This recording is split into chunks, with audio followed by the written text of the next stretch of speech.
Hello, everyone, and welcome back to this new episode of the Rosa and Rubini podcast, Making Sense of This World. As always, my name is Manas Chawla, and I'm joined by CEO and Head of Research, Mr. Brunello Rosa.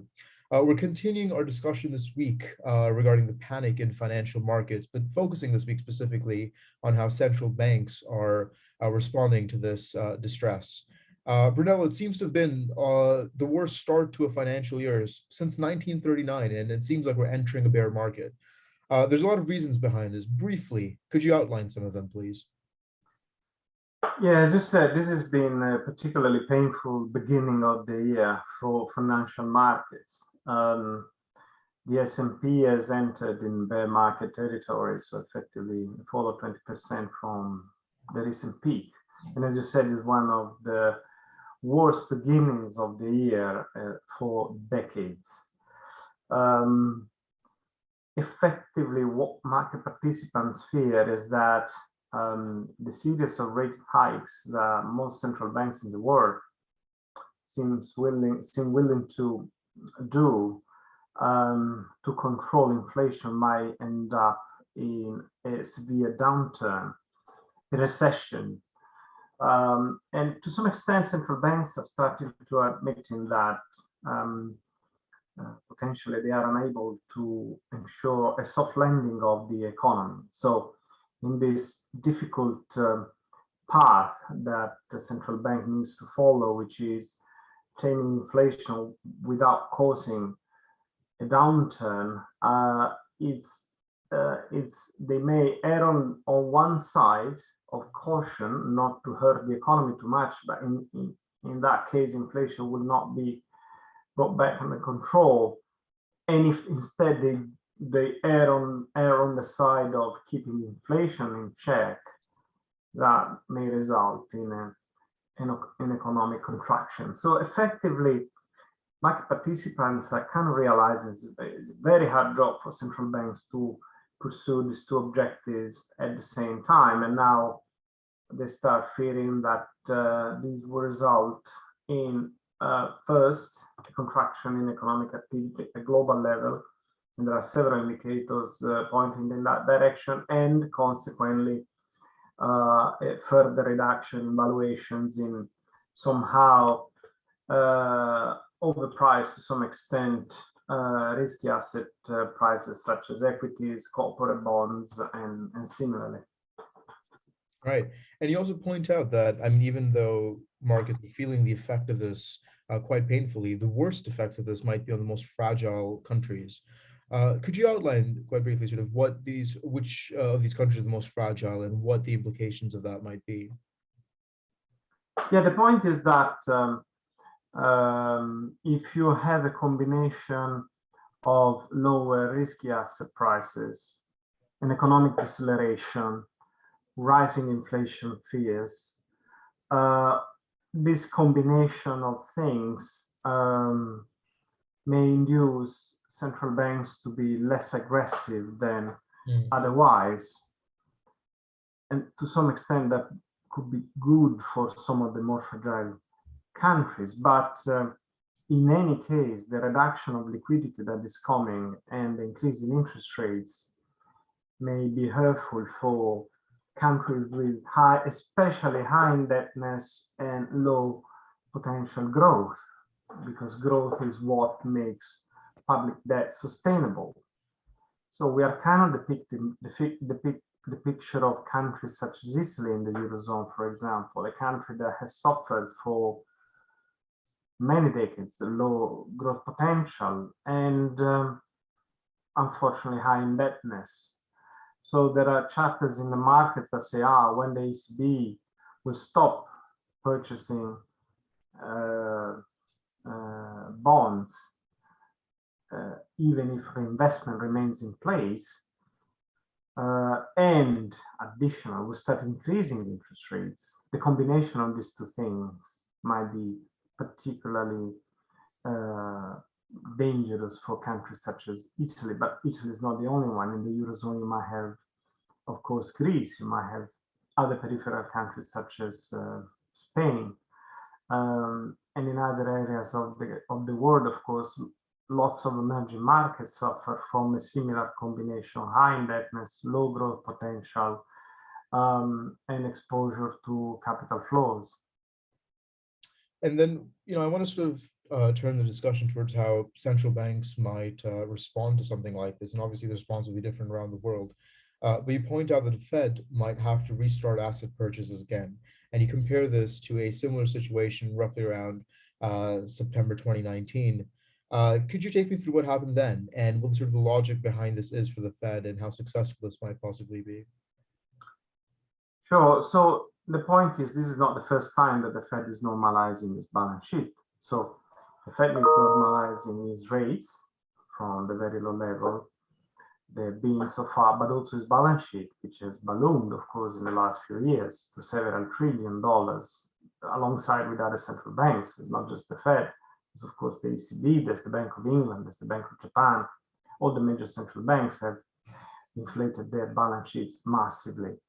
Now, when the Fed starts its first phase of balance sheet normalization, what has been called quantitative tightening, kind of as opposed to quantitative easing, things seem to go pretty smoothly until they were not as smooth as they thought. There was a kind of a big wobble in the market, effectively all markets, equities, bonds, both sovereign and corporate, FX market, all of them wobbled a lot because clearly there was a shortage of treasuries in the market because the central bank had not kind of tailored very well its quantitative tightening strategy, so to speak. There was a spike in bond yields that clearly caused lots of kind of ripple effect in a number of other markets. The repo market was upset, and so on and so forth. As a result of that, central bank had to restart a program of asset purchases, not for monetary policy purposes. So the idea was not relaunching inflation, but was ensuring the smooth functioning of the treasury market, even when the central bank had a reduced balance sheet. And therefore, a kind of a new wave of asset purchases started for, how can I say, not monetary policy purposes, but for, in inverted commas, technical reasons. And this is the step that some central banks might need to do in the future, which is keep on buying bonds, not because these will help inflation to go up. In fact, inflation is way too high at the moment, but to make sure that the bond market continue to function normally across all jurisdictions, for example, in the euro area, across all countries of the euro area. And if we sort of jump and look at the policy proposals on the other side of the Atlantic, looking at Europe, I mean, some analysts have suggested that the ECB should sort of take on a new version, a modified version of outright monetary transactions, OMT. Could you sort of outline what that entails and particularly what effect it might have, especially for, like we discussed, the most fragile countries like Italy? So the OMT was created in 2012 following Mario Draghi's famous "whatever it takes" speech in London. And the idea was, if an individual country was under an idiosyncratic attack, the central bank could buy unlimited amounts of these bonds with a certain maturity, as long as the country was willing to undergo a program. So I had to sign an MOU, memorandum of understanding, say with the Commission and the Council and so on, ensuring there would be macro reforms and whatever was needed. And the central bank will commit to purchase those bonds. Then the OMT has never been used because the market kind of got scared of the bazooka, the way it was called it, because they say, well, why should we test the ECB and its resolve? We did enough. We put as much pressure as we could on the market, then central bank has come to backstop it. Now, in 2015, then the central bank started its asset purchases, announced in 2014. So at that point, that kind of bazooka was not needed anymore because government bonds had enough support by the central bank. Now, somebody's saying the ECB should be specifying what comes after the end of net asset purchases, both PEP and APP. So the two programs that are currently in place are now set to end effective in June. Because for the time being, the market knows that the more fragile countries have a backstop, but from June onwards, there's no backstop anymore. And so the question is, may we find ourselves in a situation, the same situation that the Fed found itself in 2019 when the treasury market, I'm talking about the most liquid, the most reliable bond market in the world, got upset because somehow the quantity tightening policy was not well parameterized. Is it possible that the ECB will find a similar situation for those countries who are more fragile, as we said before? Very unlikely to happen to, say, Germany, potentially France or Netherlands, and so on. But what about peripheral countries such as Greece, such as Italy, Spain, and others, right? And so the idea would be, please, Marcus says, specify what you are going to do. Now, the ECB is maintaining some form of constructive ambiguity, whereby they say, no worries, if something happens, we'll be there. We can act very fast. We can always devise a new, how can I say, a new facility in days, and that would ensure a smooth functioning of the market anyway.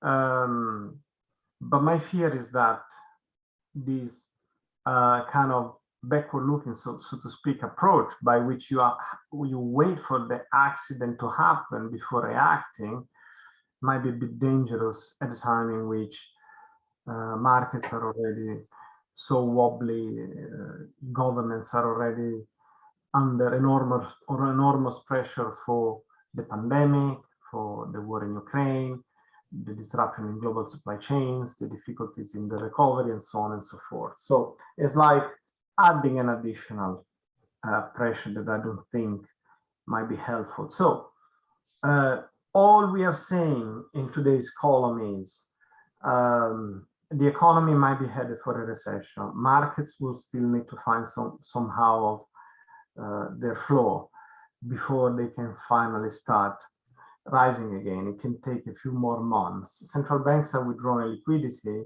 They might start increasing interest rates. Some countries would be more susceptible, vulnerable than others to this monetary policy normalization at the time in which even the G7 is saying that the countries should reduce their public debt. And this combination of factors might be particularly worrisome for the more fragile countries out there.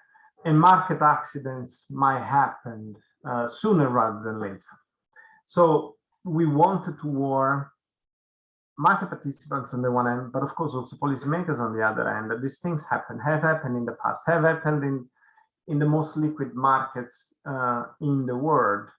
So they can happen again in summer time, which means it's the less liquid part of the year, and at the time in which liquidity has been withdrawn by all major central banks all at the same time. That's the message we want to get out there. All right. I mean, I think it reminds me of the quote, history doesn't always repeat itself, but it does rhyme. And I think we're seeing a level of panic in financial markets which we may have seen before, and central bank response which we may have seen before.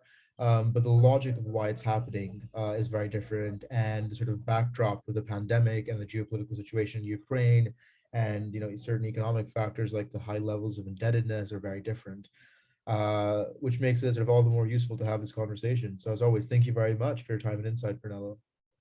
Thank you very much. Until next time.